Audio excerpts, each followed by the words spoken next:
Assalamualaikum warahmatullahi wabarakatuh. Kami dari kelompok 7 akan mempresentasikan hasil simulasi booting sistem kami. Dan Perkenalkan, ini 3 teman-teman saya. Yang pertama Arif Agustino, hadir saya Akbar Zikrullah. saya Ibra Aldani Satria Witama. Oke, jadi di sini saya akan menjelaskan tentang pengertian booting. Nah, jadi booting itu adalah proses awal yang terjadi ketika komputer atau perangkat elektronik dinyalakan, di mana sistem melakukan pemeriksaan perangkat keras dan memuat sistem operasi ke dalam memori hingga perangkat siap digunakan oleh pengguna. Next. Dan yang kedua, tujuan proses booting. Fungsi utama booting adalah menginisialisasi perangkat keras hardware dan memuat sistem operasi OS ke dalam memori menjadikan siap digunakan oleh pengguna setelah tombol daya ditekan. Proses ini memastikan semua komponen seperti CPU, RAM, keyboard, dan layar berfungsi normal serta menyiapkan lingkungan agar OS dapat berjalan dan menerima perintah.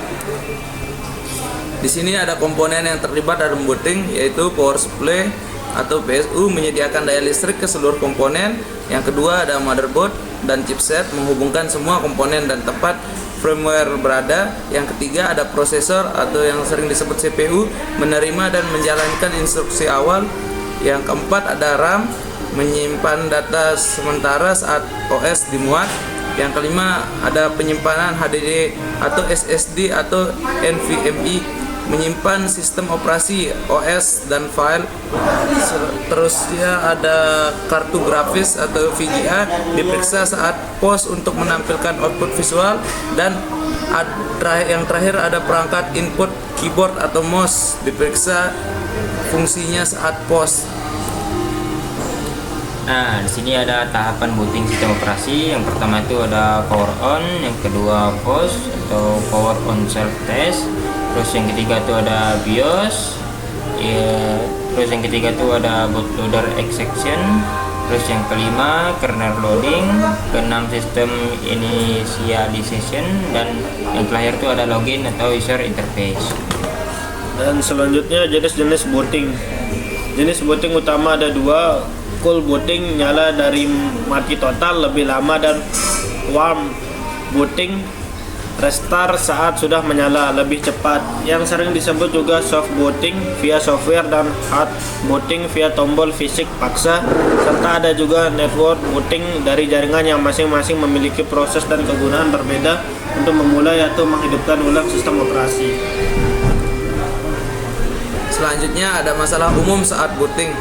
Masalah umum saat booting meliputi komputer mati total, layar hitam atau bunyi beep, restart berulang, boot loop, gagal masuk sistem operasi OS, atau booting sangat lambat. Sering disebabkan oleh masalah hardware, RAM, hard disk atau SSD rusak, atau kabel longgar atau overhead, software atau driver file system crop driver usang, atau pengaturan BIOS, urutan boot salah, konfigurasi tidak stabil. Nah, untuk kesimpulannya, proses booting merupakan tahapan penting dalam menjalankan sistem komputer, dimulai dari pemeriksaan perangkat keras hingga sistem operasi siap digunakan. Melalui proses ini, seluruh komponen hardware dan software dapat bekerja secara integrasi. Dan pemahaman tentang booting membantu pengguna dan mahasiswa teknologi informasi dalam mengenali cara kerja sistem operasi serta memudahkan dalam melakukan analisis dan penanganan masalah ketika terjadi gangguan pada sistem. Sekian dari kelompok kami. Terima kasih. Wassalamualaikum warahmatullahi wabarakatuh.